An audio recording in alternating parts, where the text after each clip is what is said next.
Hello, networkers, and welcome back to another episode of Ask the Network Engineer, where I will answer one of your questions. In this video, I'm going to do something a little different than the norm. So I received a question by email from a person named Michael. We'll leave it at that. And he sent me a copy of his resume. He wanted me to check it out. And he mentioned that on his resume, there is a big employment gap where he wasn't working. And he's trying to get back into networking. So what advice can I give him? So I went ahead and checked out the resume, and he has some networking experience. That's good. He's even CCNA and CCNP certified. But the last time he was working was in 2002. So he has not worked in over 10 years. And I was thinking about bringing this up in a speed round, but I felt like this deserves its own separate episode because there could be some of you that are in a very similar situation where you have worked, but you have not worked for a period of time. Okay? And you want to get back into that field that you've been in years before. So let's go ahead and talk about that for a few minutes in this episode. So there is no easy way to say it, so I'm just going to say it. If you are in a position where you have a significant gap on your resume, a year or more, even a couple of months for crying out loud, it will be challenging to get a job. And there's two main things here. The thing is, what kind of jobs do you get?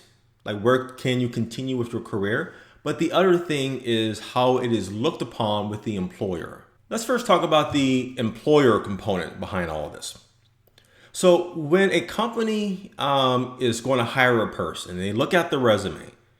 Yes, I look at the technical components of it. So I do the technical interview for that candidate.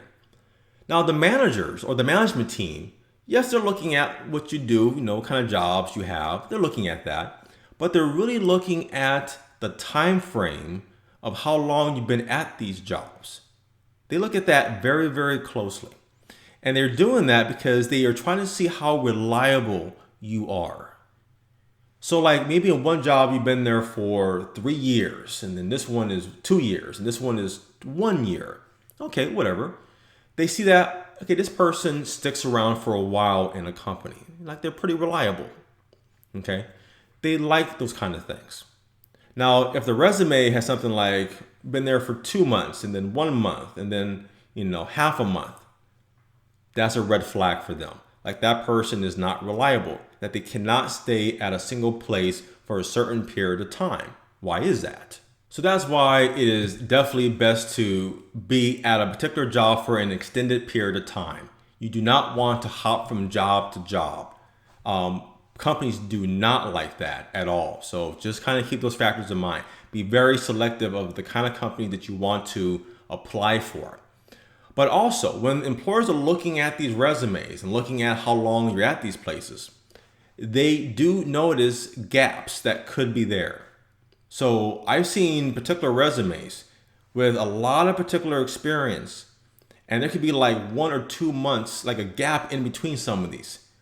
Managers do see that, and they kind of go, well, what happened in 1 or 2 months between these two jobs? They do ask those kind of questions. If you have a gap that is more than a year or something like that, that will be a very big concern for some companies, but that depends on the actual job that you're applying for, that sort of thing like that. But what's really important regardless of that is that you need to be prepared and give a reason for why there's a gap, because they will ask that. So you need to be very clear and confident for the reasons for that gap.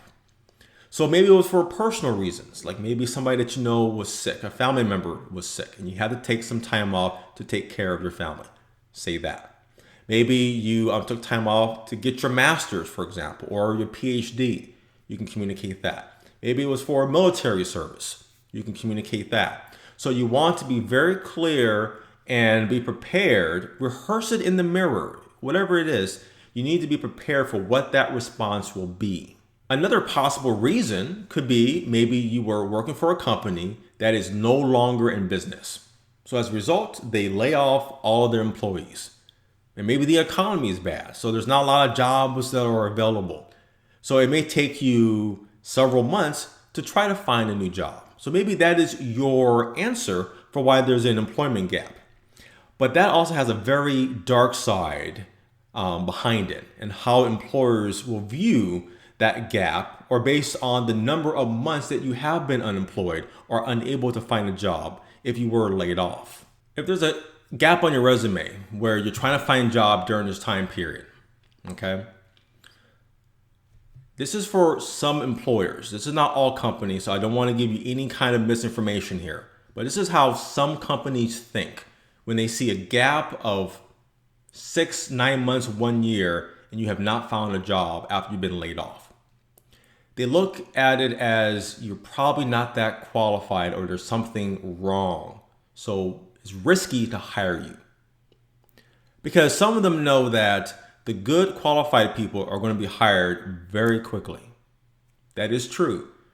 They all say the same thing. Finding good qualified people is hard to find. I hear it even to this very day. Great.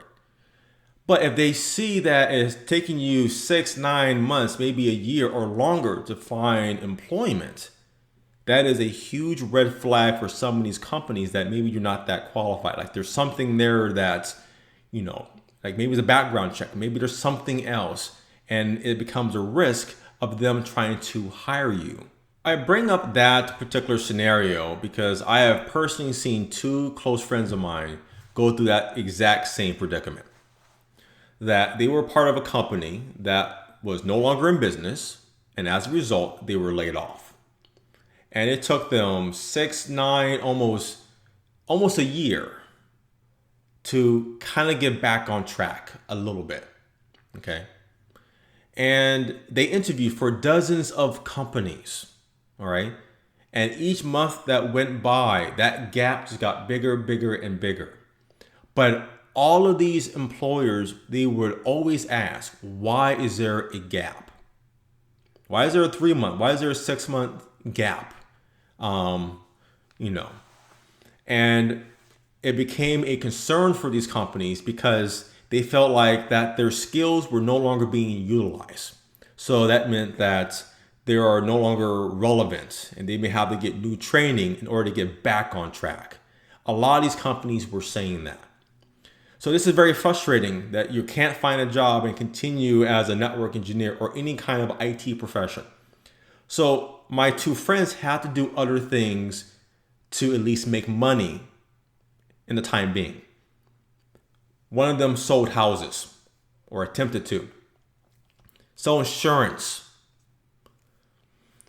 Part of a help desk, working on PC computers, or selling insurance help desk, that kind of thing. Luckily, they are back on track, but it was a very, very hard experience that they went through, okay?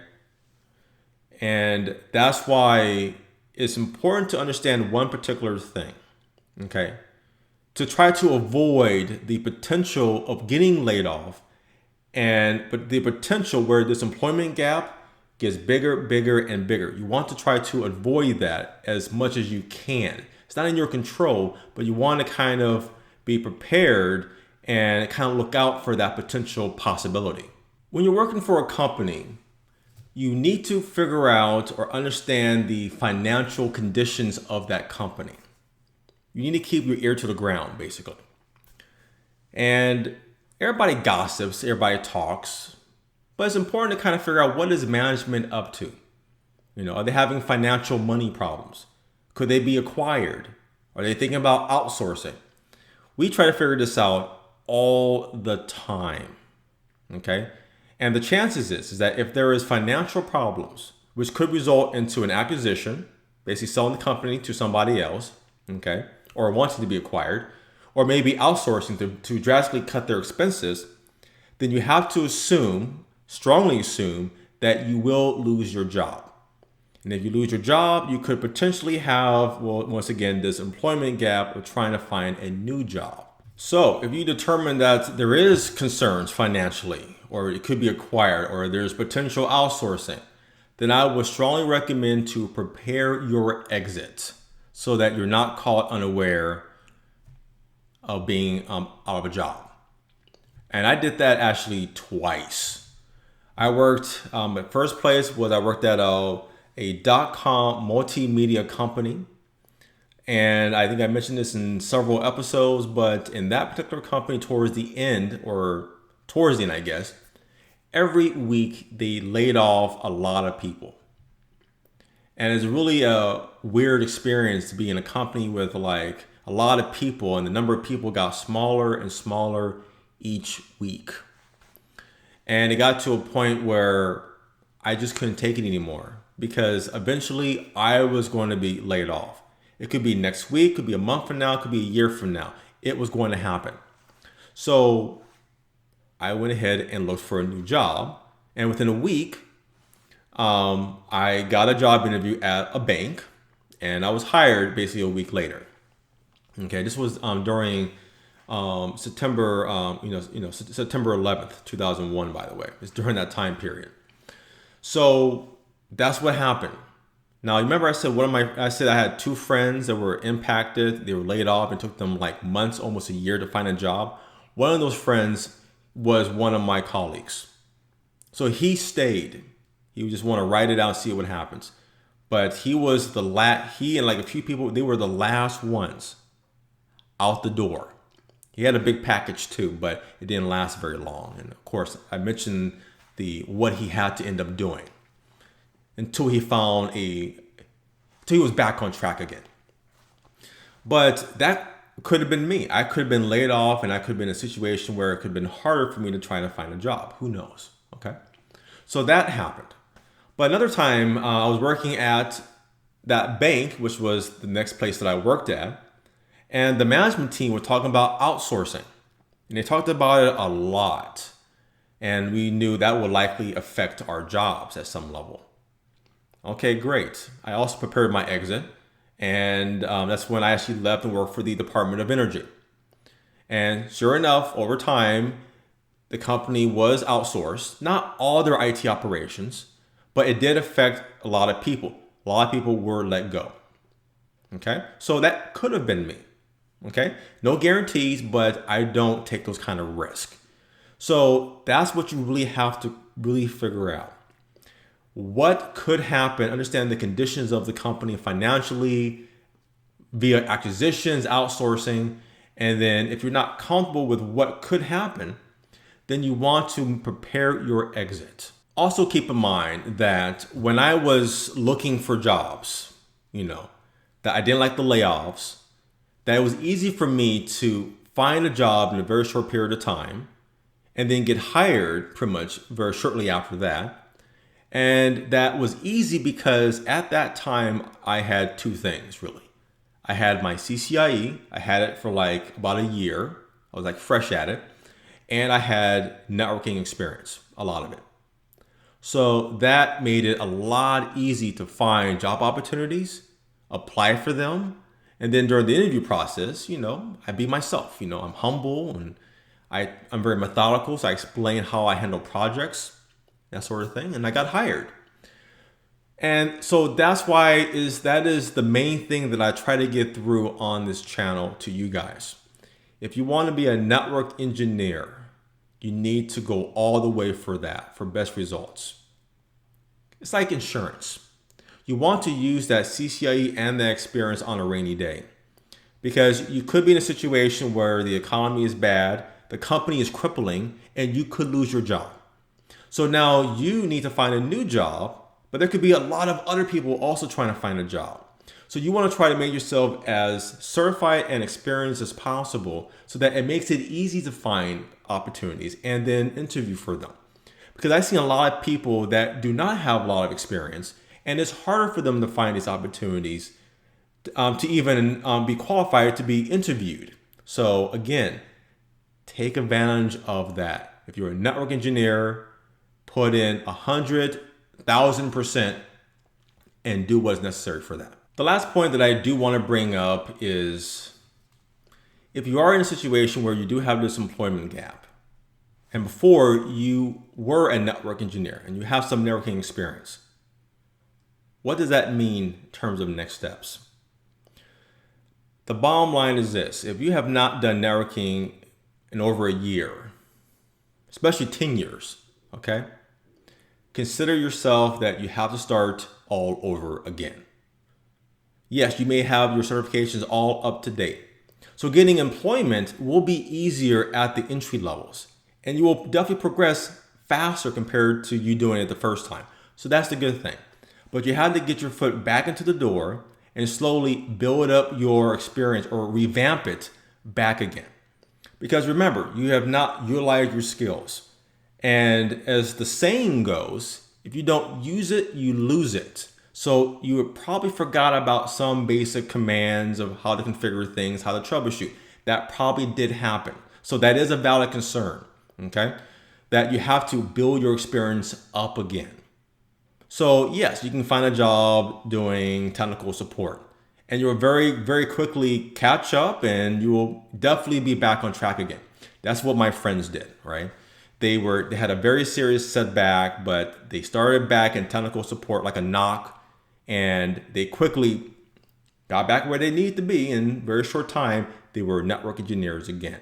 So that is what my main advice is for Michael and for anyone else who is in a very similar situation that he is in. That you need to start back at the bottom again, or partially, and work your way up again to get back to the status as a network engineer and doing more networking type things. But there could be different environments where they would definitely welcome you back. Maybe there's a position as a junior network engineer that you can definitely do if you were a senior person before. Those are definitely possibilities, but you will only determine that for the type of jobs that you interview for. So just keep all those factors in mind if you do have that kind of a employment gap on your resume. And we're done with this episode. So if you have any questions, other questions about being a network engineer or anything in the networking or IT field, leave your questions below in the comments or email us, and your questions will come up in a future episode or speed round. And speaking of speed rounds, next video will be a speed round to answer many of your questions at once. So that should be a lot of fun. A lot of you guys like the speed round video, so I'll try to do more of those as well. So thank you for watching this video. Please subscribe to our channel. That means a whole lot for us. And also check out and support our training and what we do, our video training at routehub.net. And until next time, keep networking.